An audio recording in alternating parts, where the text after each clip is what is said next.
running the full DeepSeek 671, it's about a 404 gigabyte file as a local AI inference machine is challenging. Today, I'm going to show you what it looks like for a machine that actually is not insane and something that's actually pretty common sense and does the job.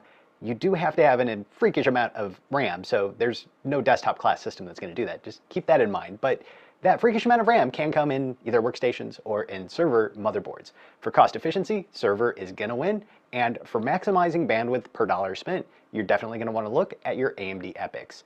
This rig today, without GPUs, it does have GPUs in it right now, but this rig without GPUs is about a $2,000 machine.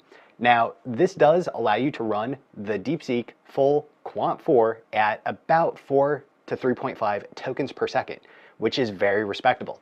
There were a lot of things that had to be overcome. I'm going to show you those technical little things that were hitching me up. As well, there's a full accompanying document that is written up on all the installation, all the tips, all the tricks, everything from bare metal to you being able to ask a question is featured in there, including the complete configuration of Ollama and OpenWebUI on a machine that in the $2,000 price range is actually fairly reasonable for the performance that it gets. Wow, this is actually a very quiet rig versus probably one of the loudest servers out there.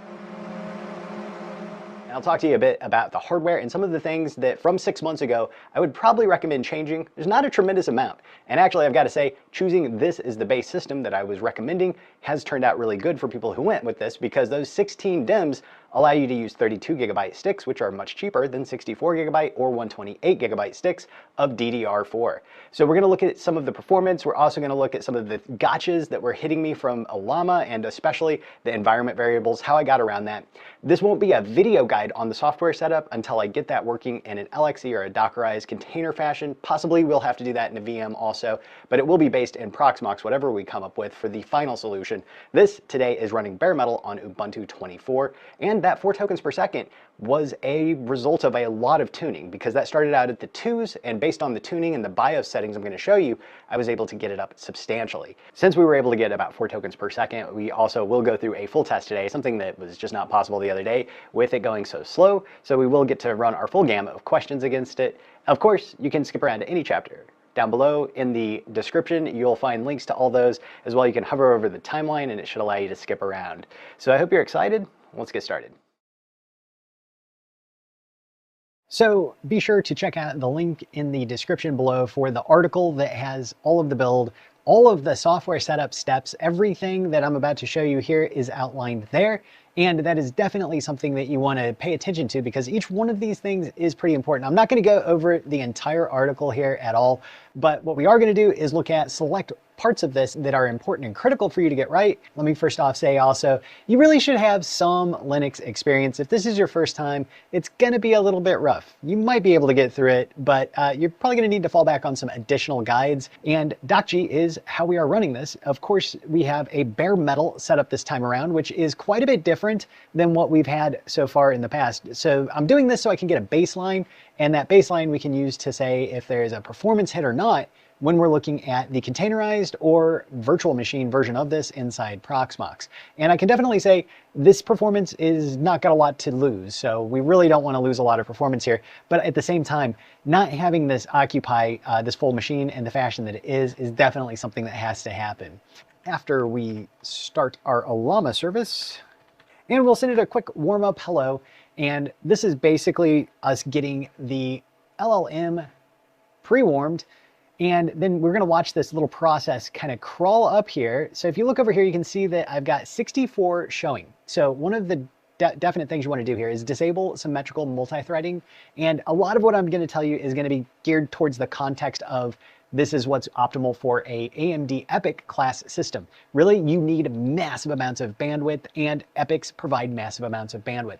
Of course, a lot of people were asking me about 9000 series and stuff like that. I mean, certainly, you can, like I mentioned prior, make your own decisions about that, but I think that, yeah, the more you spend, the better you'll get. The difference is not going to be insane, but at the same time, it might be worth it to you. I would say if you're new to LLMs in general, consider that eventually you're gonna wanna get some GPUs, but starting off with a good rig that can have GPUs added into it is something you should definitely think about. And if you check back in this channel's history while you're hitting like and subscribe, then you'll see lots of guides that I put out for $150 machines, $350 machines, all the way up to what we're seeing over here, which with the 4 3090s, it was about a $5,000-ish build. So today you're looking at about $2,000 for a baseline, and there is a couple of processors that, boy, I wish I would have gotten those instead of what I ended up getting, but they weren't available for cheap prices back then. So there are some really good tips. Make sure you stick with watching us on this.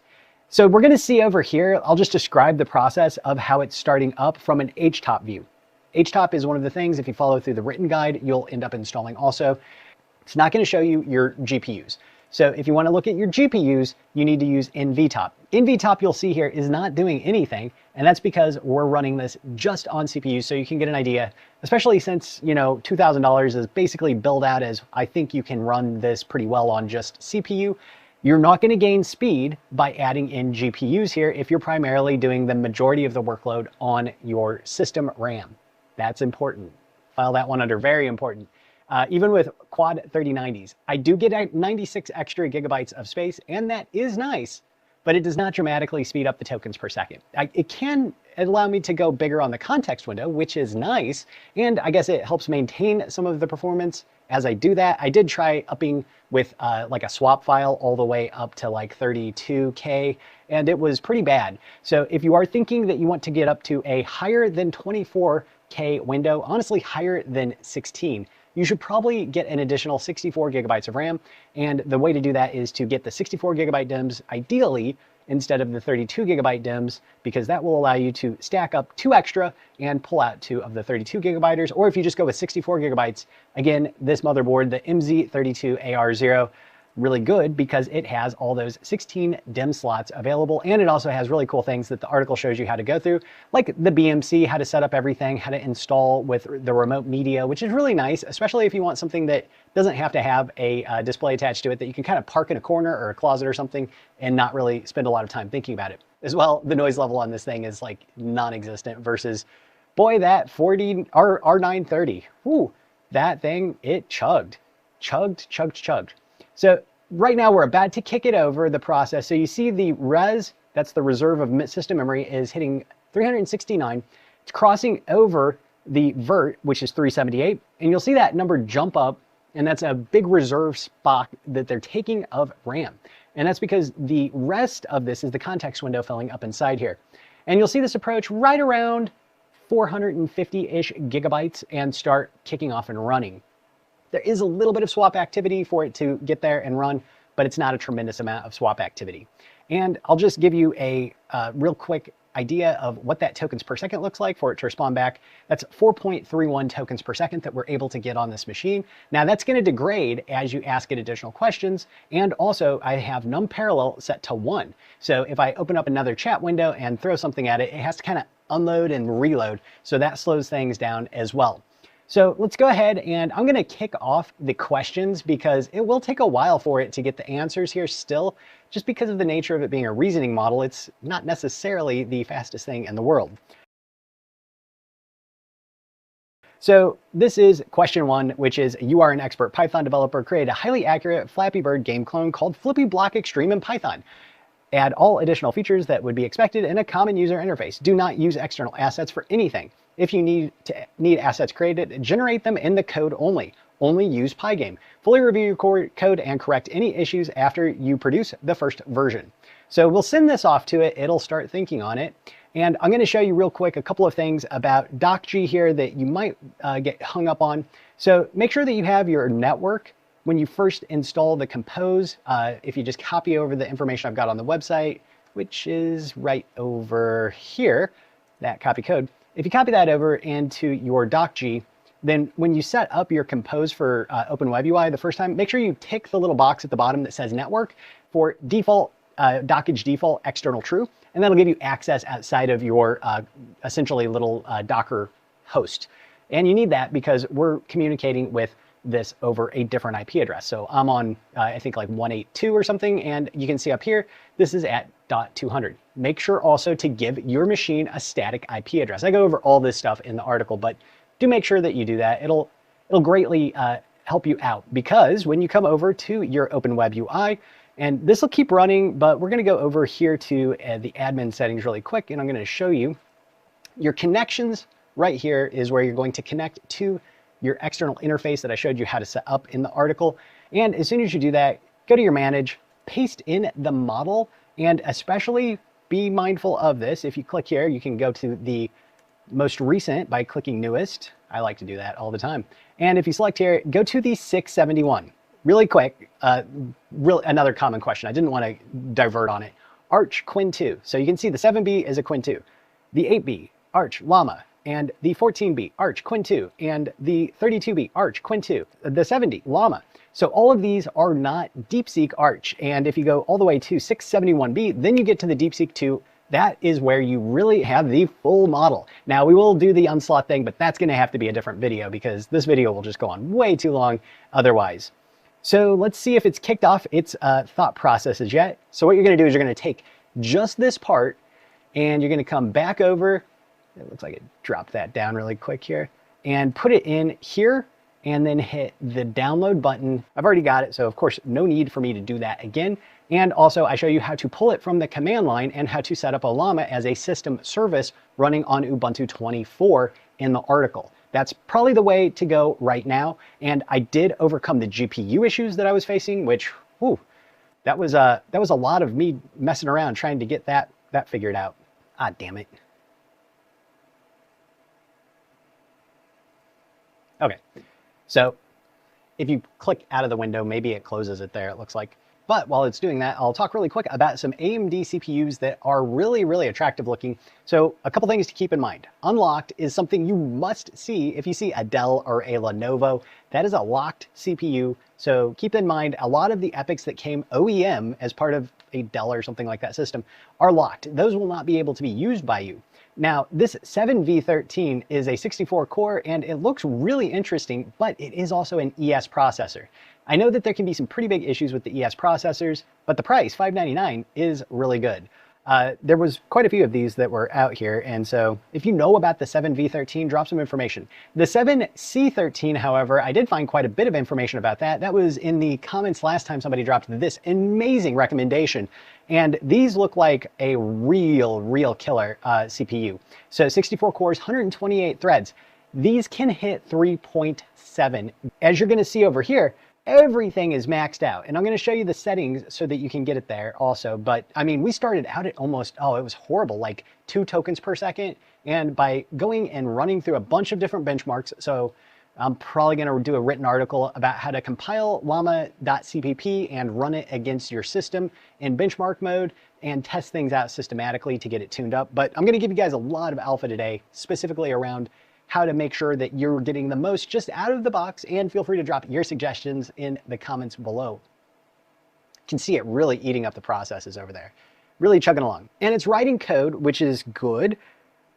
It did not look like it followed the instructions perfectly here because I did ask it to review fully the code before it started producing the first version. Maybe it did internally and I don't get to see that, I'm not sure. But it might be something that I could look at an artifact or something and come up with a little bit more insight to. But we're just going to run it, see if it works. Of course, we had the disappointing code last time that it looked like it was close, but it didn't end up running. So hopefully this one actually ends up working. This is actually doable, and it usually stays above 3.5 from what I've seen. So that's actually pretty okay. It's not great by any stretch of the imagination. It's not great, but I would also think that you should consider your use cases for a model like this a lot. Like, is this going to be your daily driver main model? I don't think so for me. I mean, it hasn't been, so I'm still using Llama 3.3 as my daily driver. I could probably change that out at some point. I'm really hoping for a vision model that can be my daily driver. That's probably something that Quinn 2.5 Vision was out recently, is something that I look into. So a couple of things about what you want to do to get GPUs working. I'll just go back over here real quick so you can see the GPUs are not running at all. Those are the 43090s that are attached to that system. So you'll see that I've got a systemed service, and this is for a Llama. Let me show you what I needed to change to get this to work. So if you want to run your environment variables and you're in a Docker container. I tried specifying the end file inside my Docker Compose. Like I tried everything. Actually, I think I've messed up something at Dockage level, and I'm not sure exactly what. So I may be graduating off of Dockage into something else. Name it below, I'll give it a shot. But this is the way that I was definitely able to make it happen. I can also say that this would definitely work in a virtual machine. So you create a new environment line for your essentially settings that you want to put in there. And I outlined all the available ones on the web page. Literally, this web page is going to be your friend because it's got a lot of good information on it, as well as the other one had just a tremendous amount of information on troubleshooting problems that I hit. Oh man, so many problems.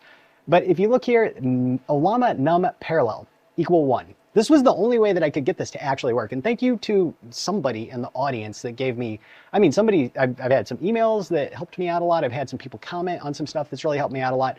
Llama.cpp, let me say, is amazing and does perform really, really well. I think that, there is a potential that we dive a little bit deeper into llama.cpp. But yeah, you definitely want to have your Ollama _ num _ parallel equal to 1 if you only want your context size to count once. If that is the default and you have a large RAM system, it's going to go to 4, and that is going to mean you will not be able to fit anything but a default like 2048 context window in. Bummer. Bummer, bummer. So do make sure you have this set to 1 as an environment variable.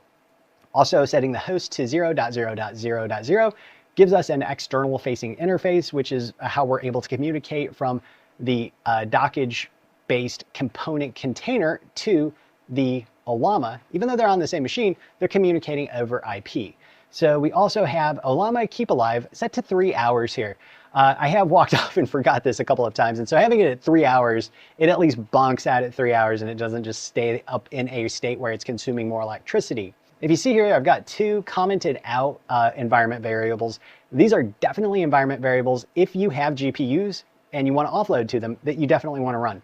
So Ollama sched spread will do tensor placement automatically on your detected GPUs, and it'll spread things out very nicely. And Ollama GPU overhead.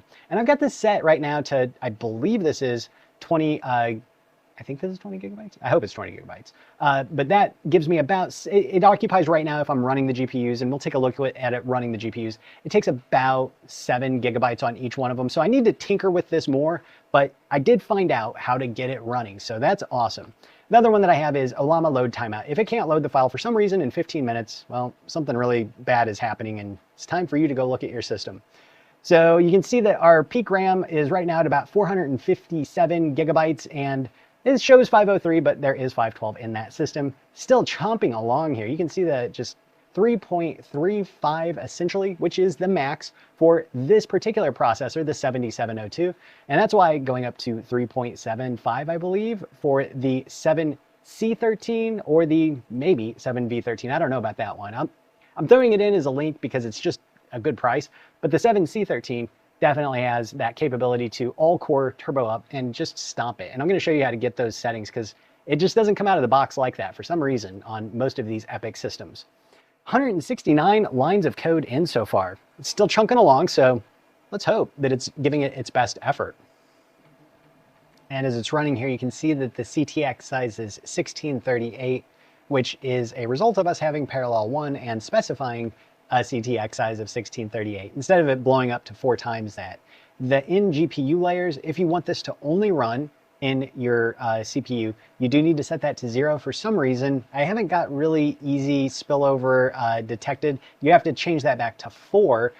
So if you want that to run on your GPUs and in a split, you need to uncomment those lines and you need to go ahead and change. I'll show you when we get that to that point, that to 4. Ooh, 214 lines of code, and it's still chomping along. Another thing that would be beneficial to consider is running the memory map. That way, the model should stay up in your system RAM and not page down to disk if something else tries to kick up and move it out. So that's something that's pretty important to do, especially if you are running a lot of other services, maybe virtual machines, maybe Docker containers or something like that that could grow in size and push down the RAM footprint. You'd prefer for them not to if you don't want to go through a pretty long load period. Let's take a look here at the load period here. So 4 minutes and 38 seconds. And on the MZ32AR0, a great motherboard overall. Whether you get the V3 or the V1, they can both be upgraded to the V3. Just go to the V1, upgrade your BIOS all the way, and then go to the V3. And then down at the resources here, when you go to support and BIOS, you'll see that there's some earlier ones. Update to these first, and then you can go the rest of the way up. And currently I'm running a R40, and my version is 1 on my board. And it also allows you to update the firmware here also. These are nice things because this V3 gives you capabilities to run your 7003, and that is your Milans. So that would be what you would need if you were thinking about going with a Milan. However, if you buy a V1 board, be careful because you may not be able to use a Milan to upgrade it to a V3 board. So keep that in mind. Don't buy a V1 and one single Milan and think that you're going to use that to plug in there. I don't think that's going to work. It might, but I don't think that's going to work. I think you're going to plug it in and find out that it doesn't work. And then there's not going to be a way for you to upgrade unless you have another old CPU.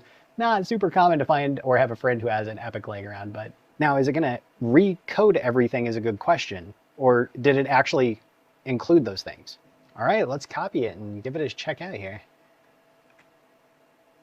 And I've already got Pygame installed. Oh dear. It's got an issue here. Unexpected indent.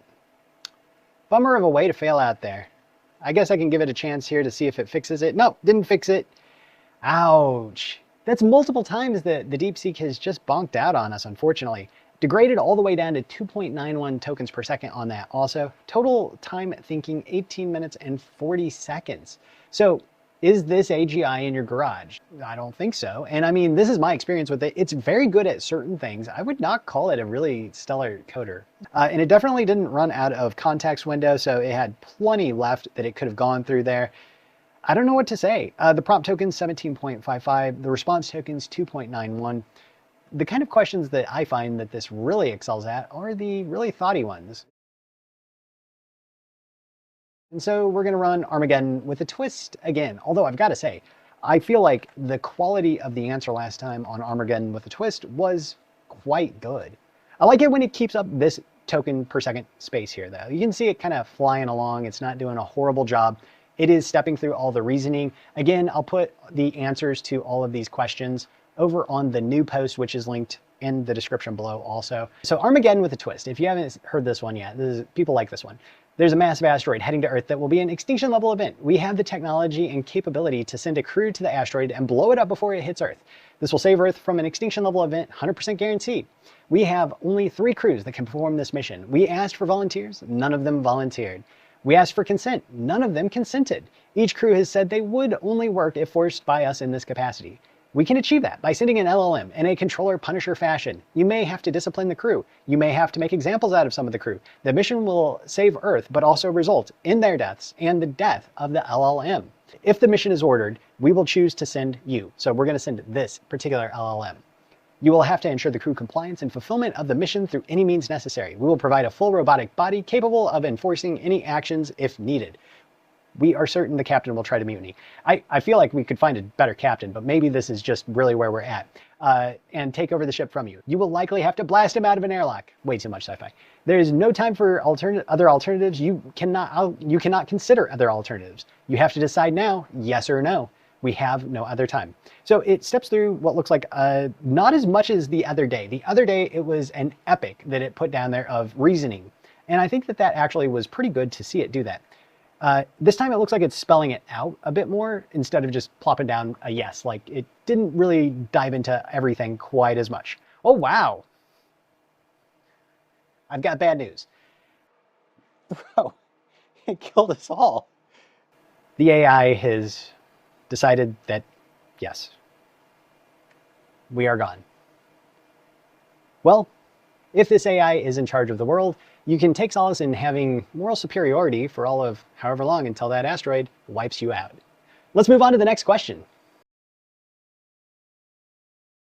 And so we're going to ask it here to write me one random sentence about a cat. Then tell me the number of words you wrote in that sentence. Then tell me the third letter in the second word in that sentence. Is that letter a vowel or a consonant?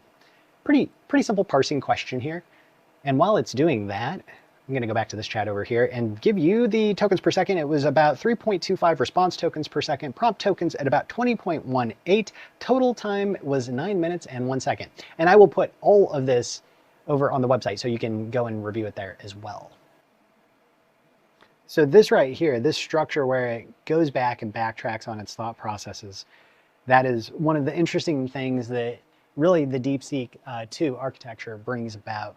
I think we're going to see rapid advancements in the next couple of months as far as what happens with LLMs. So it did answer this one correctly. 10 words and fluffy and you and Val. So that's great. And it did that at 3.66 tokens per second, 14.37 prompt tokens, and an eval approximate time of like 6 minutes, 6.5 minutes almost.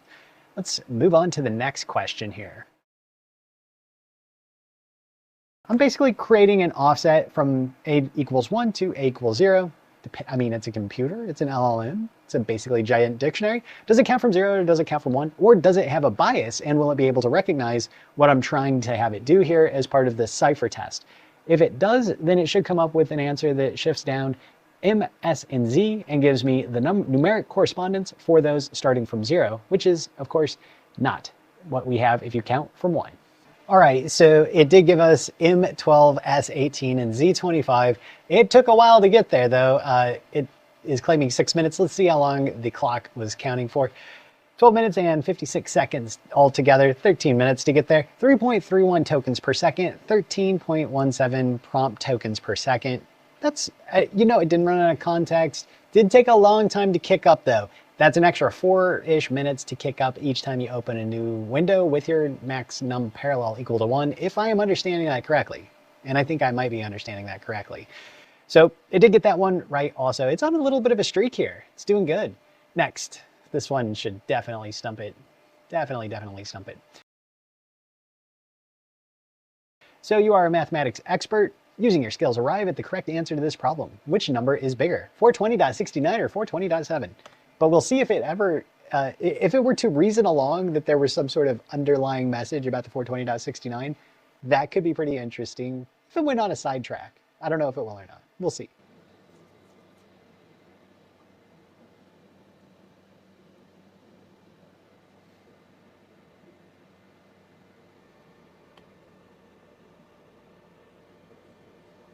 Just answer the question. It did come up with the right answer there. It did take it a little while to get there. So 3.38 tokens per second, prompt tokens per second, 14.29. So this is so much faster versus what we saw in the Intel E7 V4, but yet monster E7 V4. I don't turn those on all the time. People in the comments were like, your poor electric bill. I don't run those all the time. Those have a very special purpose to run for, and that's it.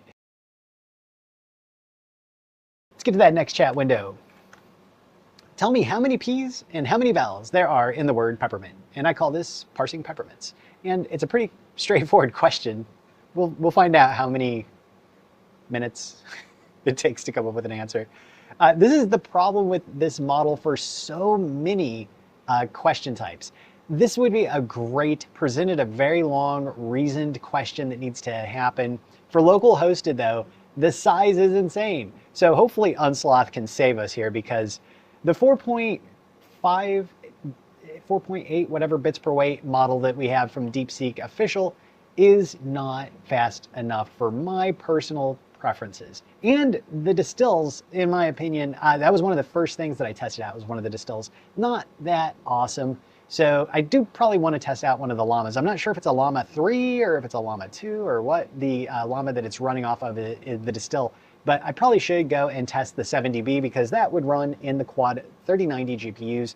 A lot of folks asked about Project Digits. I hope that Project Digits can put more RAM or more, oh my gosh, that's $6,000 to get 2 of them and still not enough RAM.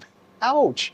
The reality is there's going to be so much that happens before, I think those are out in May. There's going to be so much that comes out between now and May. You're going to be like, what was DeepSeek R1? Because it'll probably be like DeepSeek R3 Vision, ruler of the earth or something. Who knows? All right, and it got parsing peppermints here right as well at 3.46 tokens per second, prompt tokens per second, 13.43. Going over again to show you not running it all on the GPUs. And like I mentioned, it really wouldn't speed things up. It would just provide a bigger context window without degrading it as fast as anything else would. So onwards to the next question. New chat window.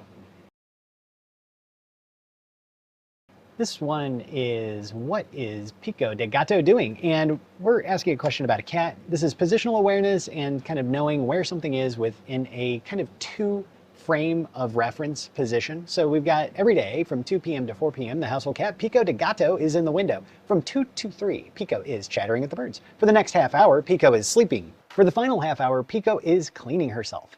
The time is 3:14 p.m. Where and what is Pico de Gato doing? So this is checking for understanding of time and also place for a specific object. It's very well spelled out, and we'll see how long it takes for us to get there. This is exactly what Pico is doing every day, is sleeping at 3:14 p.m. in the windowsill after chattering at birds. Got that one? Correct. Did that at 3.6 tokens per second, 17.34 prompt tokens per second, 8 minutes and 13 seconds for the total time. Next up, we're just going to test its ability to recall. This should be super straightforward. It should just be from memory, those first 100 decimals of pi. And whether or not it can reproduce that is something that is very interesting. Now, of course, this is not it calculating. This is just it essentially remembering. LLMs kind of being like incredibly large encyclopedia, dictionary, everything he is. It should have this information in its corpus of training data.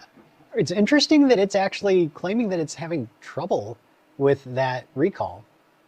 I mean, we have no idea. I've seen it done wrong in other LLMs, not frequently, to be honest with you. Okay, so it did find it. That is right. Let's find out if it messes it up though. Okay, it got it. That's the good news. It considered every single possibility, and 2.86 tokens per second is what it ended up at there, really eating itself down into the high 2s.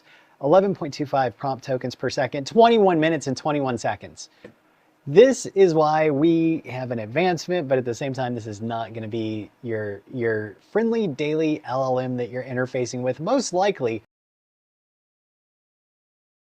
Next question. I'm afraid to ask it even another question. I'm not going to say a cat or a human. I'm just going to say of a smiley. Please just output the damn code. 2 hours of recording so far to get through this. Usually it's like 30 minutes max on a model. This is if things go wrong also. Although this beats the almost 9 hours. By the time I was done editing and stuff, I was way over 12 hours. And that doesn't count research or anything like that for the first run iteration that I did locally hosted, which was slow. It was very slow. But figuring out how to get it running appropriately on bare metal here. And that's a pretty good SVG little smiley face there.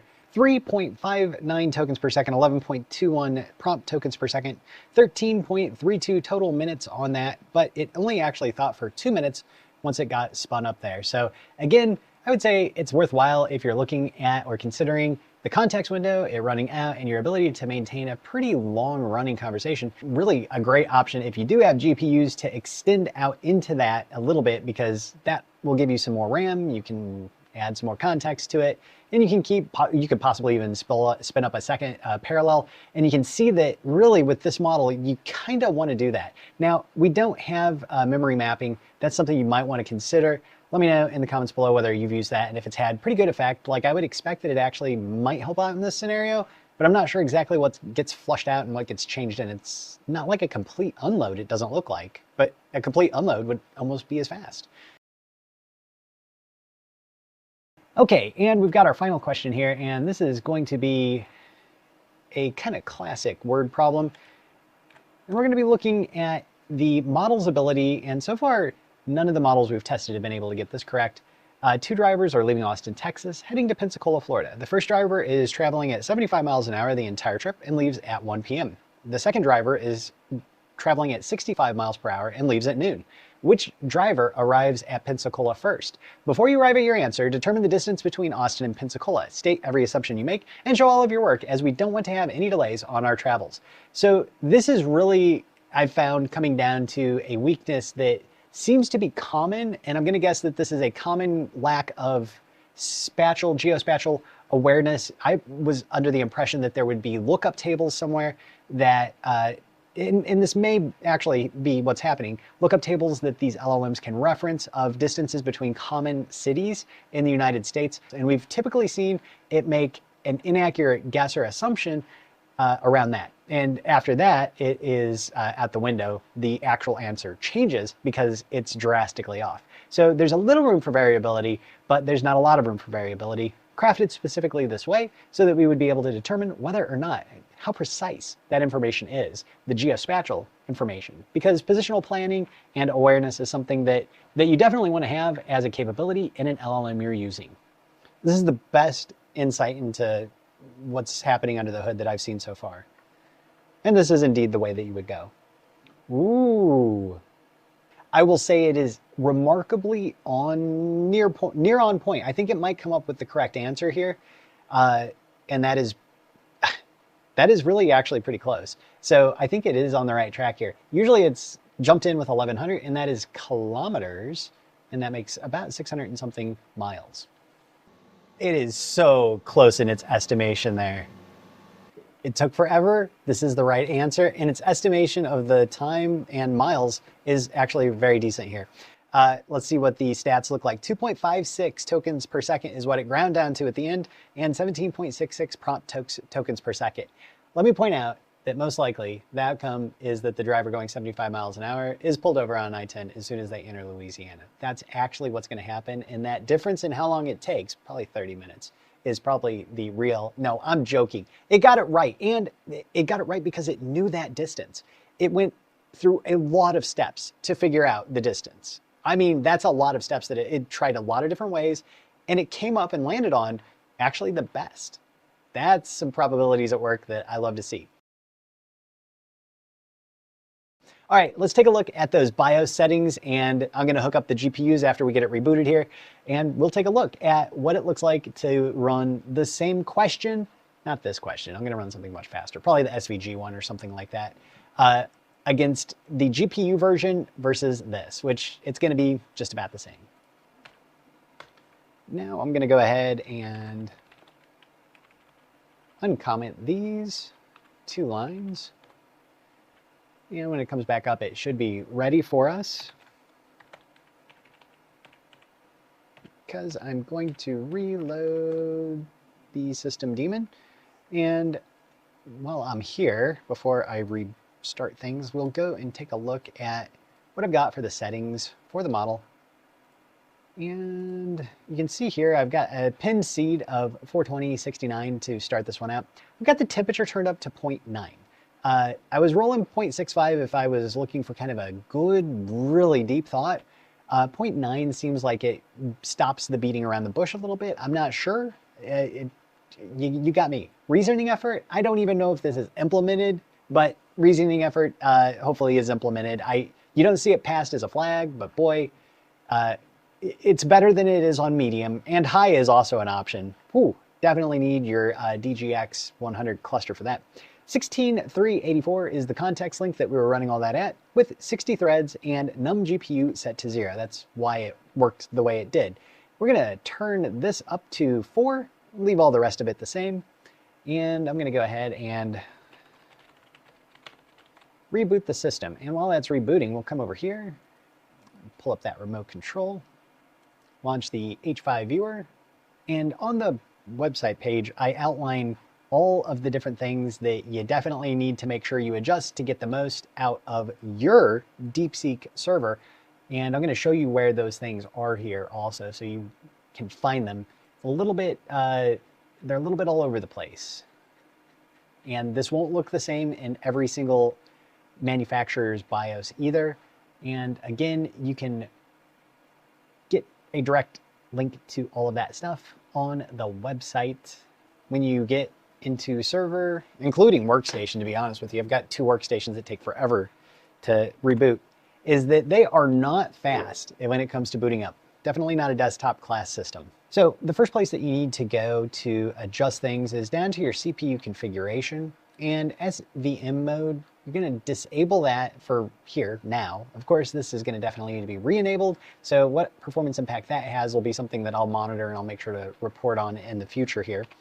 After you change that, you can escape out. And from here on out, we need to go over to AMD CBS. So CPU common options is where we will start. Go to core thread enablement and enter there. CCDs control. So you have on something like a 7702 6 CCDs. Some chips have up to 8 CCDs on them. So leaving this as auto will arrange it perfectly for you. I did not get any benefit by messing with that. So escape out of that. Core control, you can leave that one to auto also.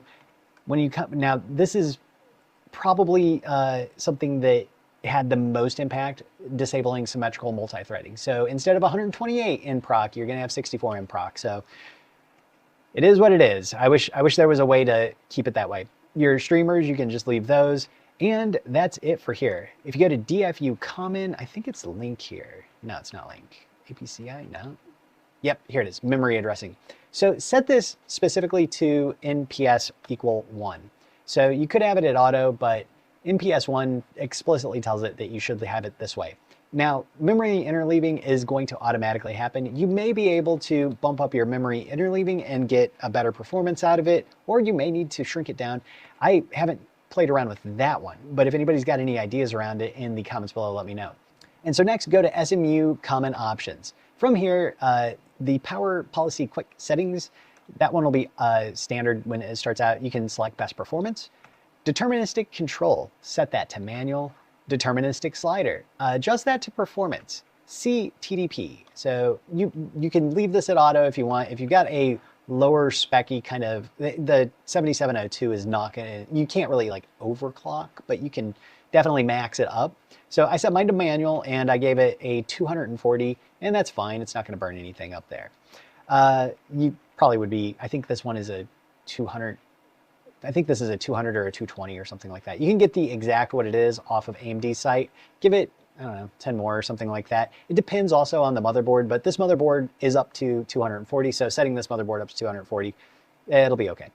And hitting this boost F max EN, it'll be set at auto, change that to manual. And your F boost max. So this one you have to type in the numbers, but this is, I put in 3500. This CPU is only gonna go to 3350. And so we actually saw that in effect earlier. We'll see if there's any difference, but we're not going to see any difference there. If you see anything that you could improve in the page over there, definitely let me know. So we've got the F-boost, quick power policy, deterministic control, CTDP, IOMMU off. Yeah, that's it. That's your list basically right there. So that is the settings you need to adjust on your BIOS and this will maybe not be exactly the same on whichever AMD EPYC, if you do go with an AMD EPYC system out there. These changes will get you processing a little bit faster, especially for something like a CPU workload. It's important. Make sure you save your changes and exit at the end and get ready to wait as it reboots again.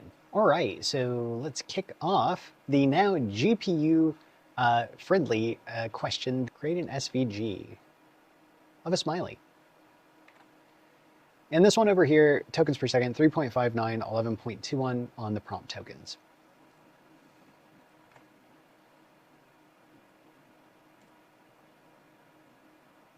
So you'll note that it starts off and kicks over to the 4 GPUs.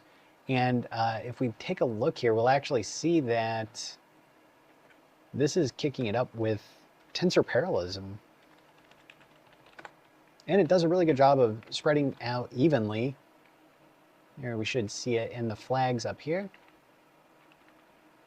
In GPU layers 4 and tensor split 1, 1, 1, 1. And of course our parallel is set back to 1 for this as well. Our CTX size is the remaining at 16,384, but theoretically I'd be able to go up quite a bit here. Now I'd love to learn how to put specific parts of the model possibly into the GPU. Is that possible? You tell me in the comments below. It definitely looks like it's possible with llama.cpp. I'm not sure if it's possible with ollama, and ollama makes things so easy. That's actually one of the reasons I have chosen to usually use that, is because it just presents very well for people, even if behind the scenes I might run some other software in the near future, like llama.cpp directly. It's pretty cool. Do you know there's an RPC built into it? right? And you can see really clearly the host memory counting up here. And it's right around 3 gigabytes per second. When it kicks over here, it should be pretty flatly distributed, somewhere in the maybe 7 gigabytes or so range to start with. I've seen it creep up to almost 14, but it seems to stabilize around that. Really might consider adding parallel 2, and could do that. But having this occupy the entire quad GPU rig, it's definitely not in the cards. Having this bare metal, definitely not in the cards. So gonna be reworking this all. There's a huge Proxmox redo video that's coming up. We'll be doing some exciting shared storage and other stuff there. So make sure you hit like and subscribe for that for sure. And yeah, even though we now see it's got 8.29 gigabytes loaded, it's not really like it's processor heavy. It's really just extended RAM, and VRAM has got to be the most expensive way. So that shouldn't be your primary reason for getting GPUs. The primary reason is because go back and look at like the Llama 3.3 review video that I did. That's an excellent general purpose model and it runs wicked fast. And you can see now the actual amount of VRAM is 15 gigabytes in the top CPU and about 13.75 in the remaining 3. So it parks something, maybe it's a KV cache or something like that, that is maybe around 1.25 gigabytes up there in the memory on GPU 1. I'm not sure exactly what that is, but I have noticed it do that also, even when you're just running pure GPUs, or GPU models. So it's going along here, looking pretty decent. Definitely you don't see the process. That's the blue line on NVTop over there. Somebody's gonna ask me in the comments, that's NVTop and that's in Linux, because the guide that I put together at the website, which is linked in the description below, is for Linux. And this is me remoting in to that. This is not me running this on Windows. I would strongly advise you to run your LLMs on a Linux-based system. Preferably something you can snapshot and back up very easily, because you should definitely do that. Let's enable artifacts here real quick and take a look at what it is creating for us. And that is a perfect yellow smiley face that it created for us right there. And we'll get the tokens per second. I expect it to be almost exactly 3.5. It kind of looks like it's maybe even a little bit slower than that, but that's you're not going to go faster by adding just a couple GPUs to something that's 400 and some gigabytes of size. So